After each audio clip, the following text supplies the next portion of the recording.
आज की स्टोरी मुझे एक ईमेल के थ्रू मिली है। सेंडर का नाम Rohit Kumar.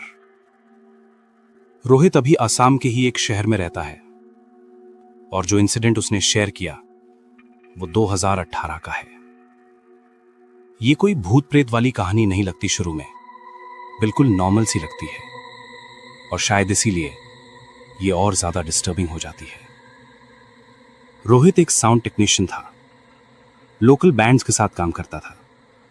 Late night shows, out station gigs, ये सब उसकी रूटीन लाइफ का पार्ट था। उस रात भी कुछ अलग नहीं था। उसका शो था डिब्रूगढ़ के पास। प्लान सिंपल था, शो खत्म, रात को ही बस पकड़ के सुबह तक वापस गुवाहाटी। उसके साथ एक दोस्त भी था, अमन। रात के अराउंड 9:30 बजे दोनों एक नॉन एसी प्राइवेट बस में चढ़ गए। बस पुरानी थी, लाइट्स डिम, फैन ठीक से काम नहीं कर रहे थे और गर्मी अनबेरेबल। बस में लगभग 35-40 लोग थे। कोई गाने सुन रहा था, कोई सो चुका था, कोई बस चुपचाप बाहर देख रहा था। सब नॉर्मल था। लगभग 10:45 PM बस एक जगह रुकी। ड्राइवर ने कहा 2 मिनट लगेंगे। एक आदमी उतरा, बोला बस एक रिलेटिव आ रहा है। 5 मिनट, फिर 10 मिनट। इसी बीच अमन वॉशरूम गया और वापस आ गया। और तब बस में 2 लोग चढ़े, एक मिडिल एज्ड आदमी और उसके पीछे एक लड़की। लड़की सीधा आके सिंगल सीट पर बैठ गई, रोहित के बिल्कुल पास। उसने कुछ अजीब नहीं पहना था, सिंपल सलवार कुर्ता, पर उसने तुरंत एक मोटी सी चादर अपने ऊपर लपेट ली। मई का महीना था, बस में पसीने की स्मेल थी और वो चादर ओढ़ के बैठी थी। बस चल पड़ी।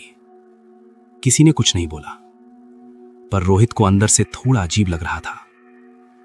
उसने कॉर्नर ऑफ आई से देखा, लड़की उसको ही देख रही थी, सीधी नजर, बिना ब्लिंक किए। जब रोहित ने प्रॉपर टर्न करके देखा तो लड़की की आंखों का एक्सप्रेशन 1 सेकंड के लिए बदल गया, जैसे आंखें पहले सिकुड़ गई हों, फिर अचानक फैल गई हों।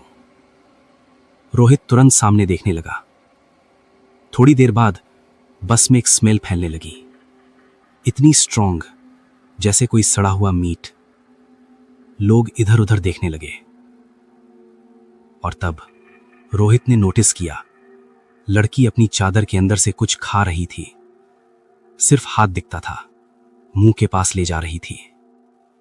रोड बिल्कुल अंधेरा था, लाइट्स नहीं, पर स्मेल इतनी तेज कि रोहित का सर घूमने लगा। उसे उल्टी जैसा फील हुआ। वो सीधा उठा और ड्राइवर के पास चला गया।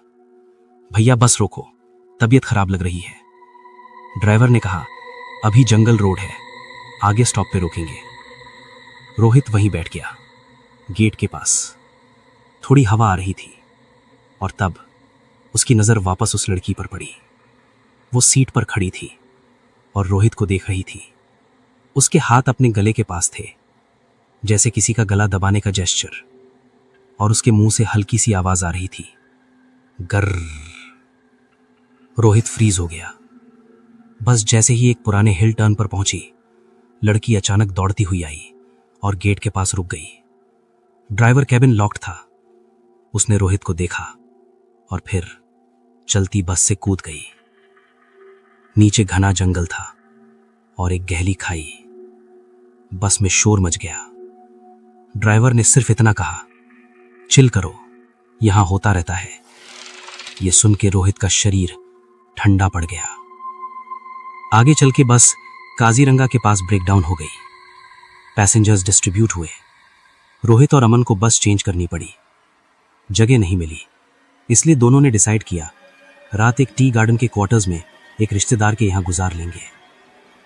टी गार्डन के अंदर रात का अंधेरा बिल्कुल जिंदा लगता है। कीड़े मकोड़े, हवा और दूर से आती अजीब सी आवाजें। ब्रिज क्रॉस करते वक्त उन्होंने सीटी की आवाज सुनी।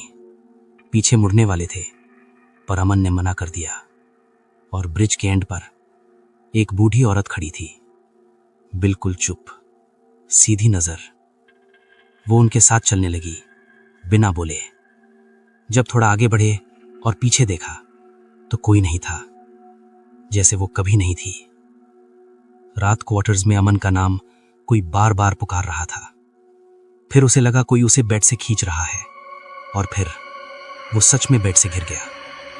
उस रात दोनों बाहर गार्ड के रूम में सोए। 2 दिन बाद रोहित ने गुवाहाटी में रात को अकेला चल रहा था, और उसी खाली प्लॉट के पास उसने वही बूढ़ी औरत देखी। हंस रही थी, इस बार बिल्कुल पास से। और जब एक ट्रक आया, वो औरत उसके सामने से भागी। ट्रक पलट गया और औरत गायब।